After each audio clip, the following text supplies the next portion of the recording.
Hey community, welcome to our sermon podcast for wanderers, seekers, and thinkers, for deconstructing and reconstructing. This is a feed of Open Door Church, a faith community focused on God's love and grace, a progressive church built around action, community, and people. Enjoy this week's message and check back often as we're posting new content every week.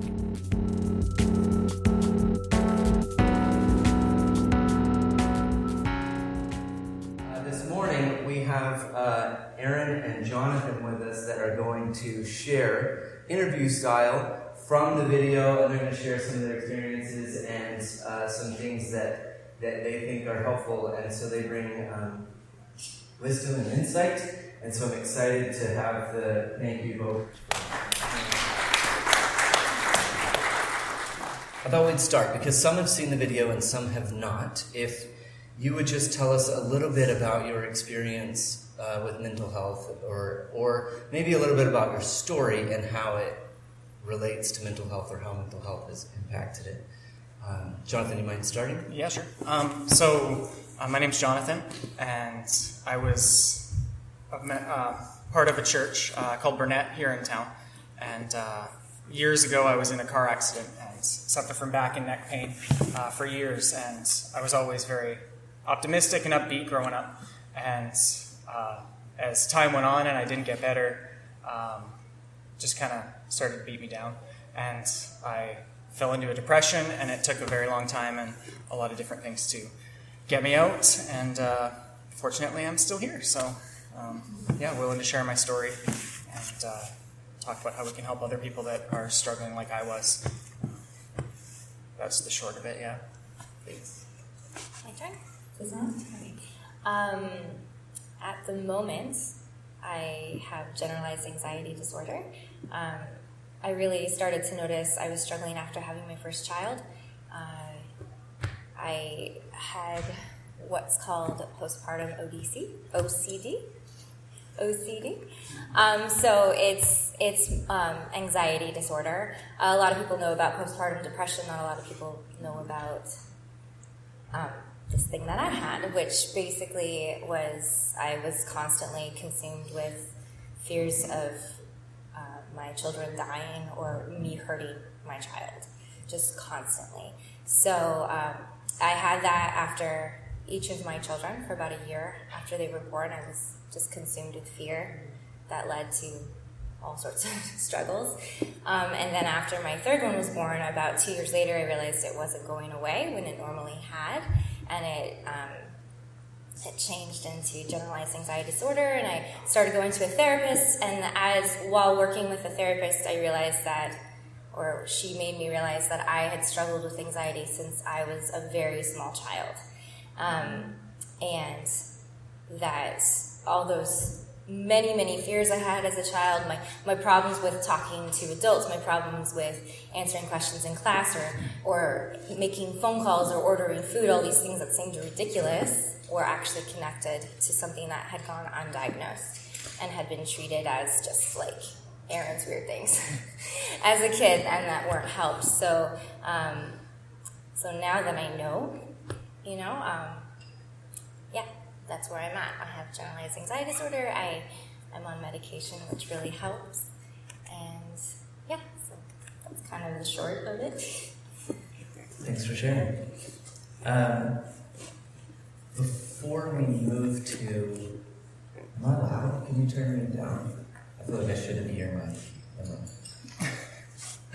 Before we move to the how should we help, or how do we respond, or how does a community respond to the in the broader sense? Can you tell us a little bit about how theology or your view of God or faith, both, there's kind of two sides of this, both in the sense of sometimes faith is actually a detriment to our mental health and can feed problems. And then the flip side of that is it can be helpful if we're in the right space. So if you could maybe speak to all of that, or none of that. I mean, particularly I'm interested in theology because I find that intriguing, but wherever you would like to carry that is okay too. Okay. I'll go first again. I had to change almost everything I believed about God in order to keep my faith, because I've been thinking about this all week. The only image I can come up with is that, like, being in severe depression is like being in a hole, and everybody else is kind of up on the normal plane of existence, and I'm stuck in this hole. And I had to change that God put me in that hole, because that would have been cruel. That wouldn't be a loving God. So no matter how hard I tried to get out of the hole, I couldn't get out. And I had to change everything I believed about God. I had to change that he was in control of everything, that he was designing all these things that seemed to be going against me, that he was wanting them to happen to me. I changed how I view prayer, because prayer didn't work. As much as I believed that I would get better, I never got better. And so just kind of changed all these little things that ended up being harmful. I think they have a place in faith. Believing God is a certain way, but they didn't work for me in that season of life. And fortunately, I came out of it okay, and didn't leave the church. Like I know plenty of people like me that just changed their view of God, and that's it. God put me here, and he's the worst because he put me through this. And I'm fortunate that didn't happen to me. Yeah, I guess that's that.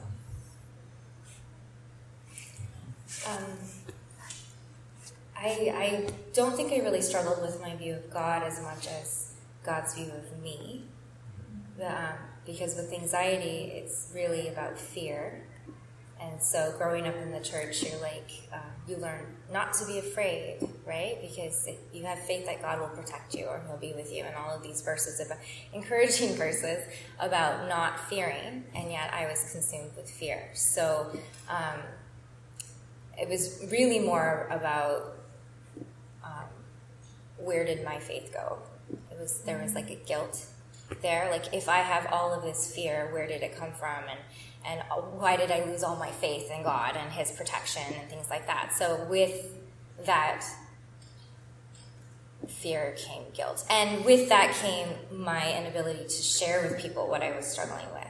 So I kept it to myself for years because I was afraid people were going to think that I didn't have enough faith to get through this stuff, right? Because you're not supposed to be afraid when you have Christ. So I even kept it from my husband for years. I didn't let him know my struggles, like what I was dealing with. And I think part of that was because I was supposed to live up to an expectation as a Christian, as a believer, and I wasn't meeting those expectations. So what's interesting there is that the background there is theology that has led us to internalize a fear. One of the things that Shaylee talked about in her sharing, which you can listen to on our podcast, was the unhelpful narrative of fear versus faith, I think is how you put it, which sets those two in contrast. It says you can have fear or you can have faith, and then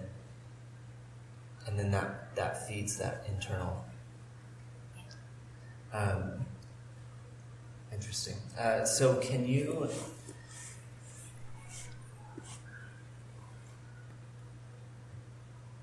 Jonathan, can you dig just a little bit further into the theology? Because you just sort of rattled off a few things. Sure. that I don't want to put words in your mouth, but that you were told to believe about God. Mm-hmm. And actually, Erin, in the video, you said people talk about God as the great healer. Yeah. And those are theologies that are ingrained in us. Can you speak just a little more about what those are? Yeah. And if you want to keep going, how we respond to that. Right. Yeah. Well, one of the major things that you hear all the time I heard it going through depression, but a lot of people hear it when someone dies or something bad goes on in their life. It's all part of God's plan. And it's just this I don't know, it's just this air. Everybody just talks about God's plan like that's just God's plan. That's just what it is. And I had to move away from that because, like I said earlier, that wasn't working for me. That wasn't a good God putting me there. But that's a very, I don't know about everybody else's history with the church, but like the church we go to, there's a couple things you have to believe in. One of them is that, it's all God's plan. And so I went through this deep depression, and I had to keep my faith to myself, because if I brought up that I thought God was a little different than the church believed, I felt not excommunicated, but I felt distant from the group. And when you're dealing with depression, that's all you feel is alone. And so I was already alone and dealing with these theological issues that were going to make me even more alone, more distant from the community that I grew up in. And I think that's the biggest part about having, specific beliefs that you have to be a part of a community, is that you create a space where people can't be honest. People can't say, well, I'm struggling with this, and I don't know if I believe that, but I still want to be in the church. I felt like I couldn't voice those things. Hopefully that is not the way all churches operate. Hopefully that's just the church I went to. But I think that's something we need to be aware of, is that everybody believes different things. And sometimes we can say, no, I think you're way off base here, bud. But there's a way to do that lovingly and not just excommunicate people for thinking something a little bit different about God. Anything? Yeah, the great healer. In our family, we have several people with long-term illnesses. And in conversation with Nathan, it comes up a lot about those people's view of God and illness. And it applies to me as well. And this idea that if they aren't healed, it's because God wants them to remain sick, which is so crazy.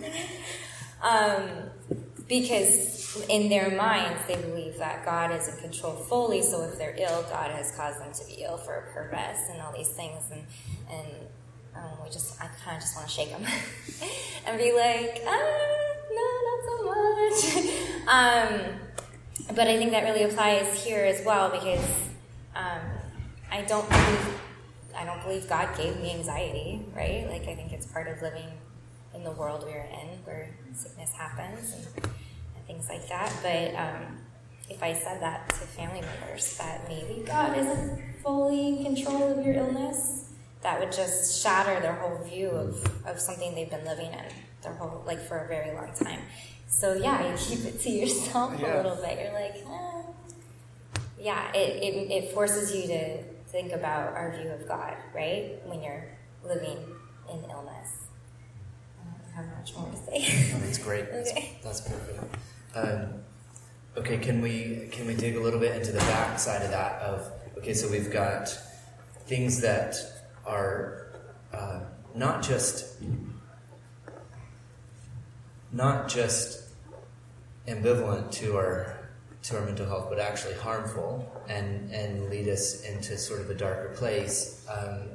But then the shift in a healthier theology and a healthier understanding of God. What are the key identifiers that have been for you that have been healthy or that have been productive in helping you move forward? Yeah, well, moving away from believing that God had put me there was huge, and combined with God is in this hole with me, trying to move me out of it, was just monumental and helped me a ton.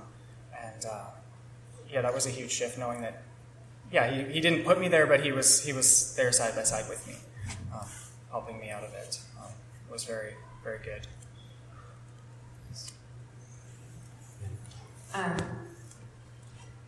It took me a long time to open up and share what I was dealing with. And part of that was the fear of what people would think in the church.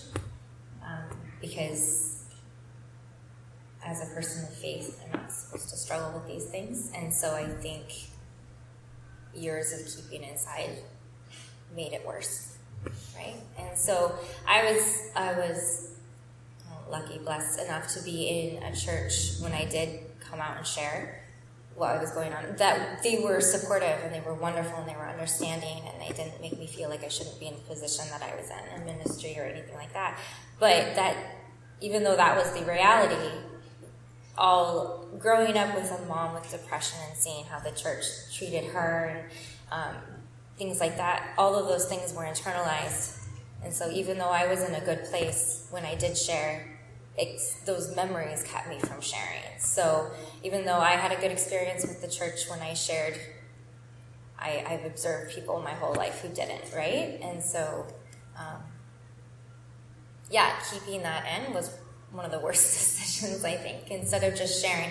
So when I decided to tell people what I was struggling with, that's when I felt like I started to get better a little bit. And I got the support I needed. So it was this fear of judgment in the church that didn't end up existing that kept me. So that moves us really nicely into a conversation. So part of what we've been trying to do is talk about stigma, and one of the interesting things. So this got cut from the video, but Jonathan spoke in our interview about the additional experience of stigma as a male and what society expected and stuff like that. And I wondered if you could share a little bit about how that played into things for you. Yeah, well, growing up, I never realized how much I was absorbing from the community that I was a part of, being the church and my Christian family and all that. I always thought that I was someone who actually believed that, men and women were equal, and when I got married that, we'd be equal. But I realized when I was struggling with depression that I did not actually believe that internally. Internally, I had to be the provider. I had to be the strong one. I had to be the typical man. And that was shattered when I was out of work for a year and had to rely on my wife to provide for us. And so there's this huge stigma. I don't know if it's just internal on my part or that it's just in general that you can't have feelings and you can't have negative feelings if you're a man. You can't voice those things. You keep it inside, and you go punch something if you don't want to, if you can't express it, right? So, I had to totally evaluate that and pretty much just get over it on my own terms, because the church raised me to believe that the man's the head of the wife, and I had to work really hard to get over that, And the stigma is still there, I don't know if it's on my part or it's actually a thing that exists, but I'm still working against it. And it's very hard, very difficult. And actually even as we've worked through this series, Shaylee shared it at the beginning of our series and vlogs regularly under the title Sisters in Mental Illness. Does that sound right? Sorry. Sisters in Mental Illness. There are, from what I've been able to source, there are many more resources for women to talk about it, to seek to find someone else that's open to talk about it, and it was important for us to acknowledge in this process that that's it feels like in our place, it feels like women are struggling with this and men are not, because we're not able to talk about it still. So it was important for us to pull that out and think about it. But it's good also to hear how the rest of things play out in the process. Okay, so let's flip the table, because this was very interesting to me when we talked about this conversation. So I love history. I love reading and researching, and one thing I've come across a lot is history's treatment of women and their view of women and mental illness, and how we are weak, and how all sorts of illnesses, it's because we have hysteria and all of these things, and there's a lot of really dark history about how women have been treated and connected to mental illness.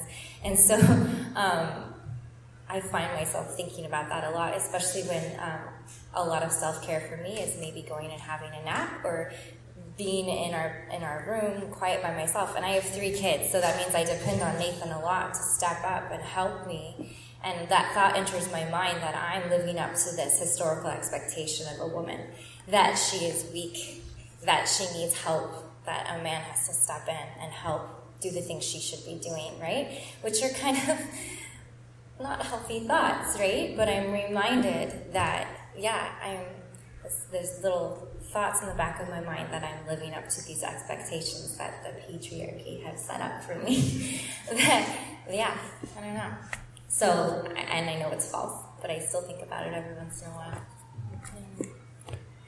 How can the church just open? How can the church be a part of the solution there? We tend to. Well, I don't know. Yeah, how can we better address that specifically, because that's furthering and complicating health and healing. How can we respond? What does that look like? Well, my story is bonus question. Yeah, sure. My story is I went to Burnett my whole life. I actually was employed there for about 2 years, paid to lead worship, and I was on the worship team for probably more than 5 years. And I stepped back when I was struggling, before I knew I had depression, but when I was struggling. And I stopped going for probably, 4, 5, 6 months, and no one reached out to me. And what hurt the most about that wasn't like that no one reached out to me, it was that I was a staple for quite a while at this church and no one reached out to me. So how about that person that just kind of shows up and needs something and just stops going, and like they're left on their own? The church isn't protecting me, so they're not protecting the little guys. It's not a good way to look at it, but so it took about 6 months for someone to reach out to me. And the person that reached out to me, he's very different than me. He's like a man's man, and he hunts and he's into cars and trucks, and that is definitely not what I'm like. But he reached out to me and he said, "I know you're struggling. I don't know how to help you, but I'm here. Whatever you need, I'm here. If you need prayer, if you need someone to talk to, if you need someone to just go to a movie with and get away for a while, like whatever it is, you let me know, and I'm here for it. If you need money to go to therapy, if you need money for anything, like just let me know." And so he understood that help is fluid. There's no one answer for someone dealing with mental illness, and every day it can change. Some days, just laying in bed all day was what was right for me, and some days it was going out for beers with friends. And so he understood that help is not. There's not one way to help someone.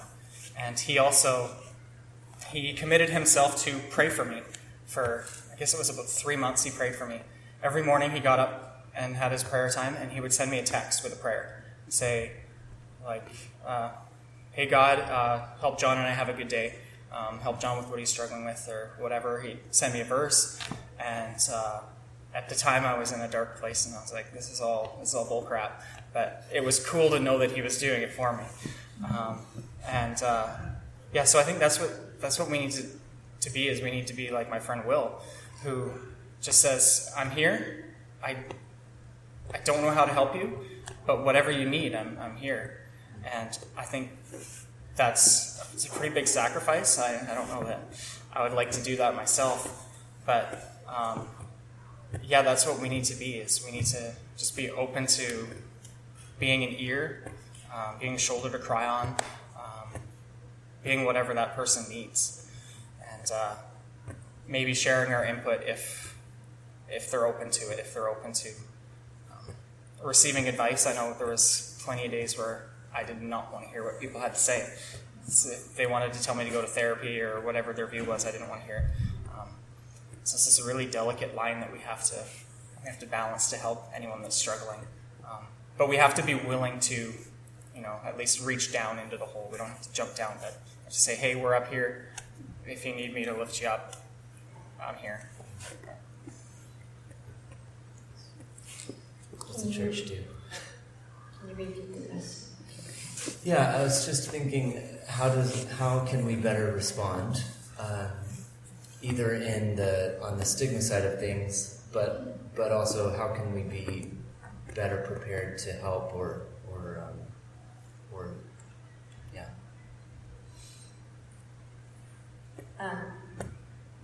I have found in the last few years when I have been completely open and genuine, that is when other people open up and share what they're working through.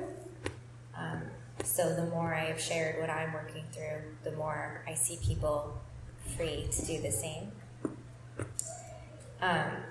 So this is kind of like an inward out kind of motion here, instead of me telling you what the church should do. So when I have been just as real as I can possibly be and just not afraid, then I see this weight lifted from other people who are welcomed in to do the same. And so I think that's something that we need to encourage in our relationships and as a group. It's really hard to be genuine in church sometimes. You gotta be happy, or you have to be like in my position, you have to be like on and like get things done, which I love, but sometimes I'm struggling, right? So just really encouraging people to be genuine by myself also being genuine. That's something that I've seen in the last few years help other people. That's really great. Thank you. Thank you very much for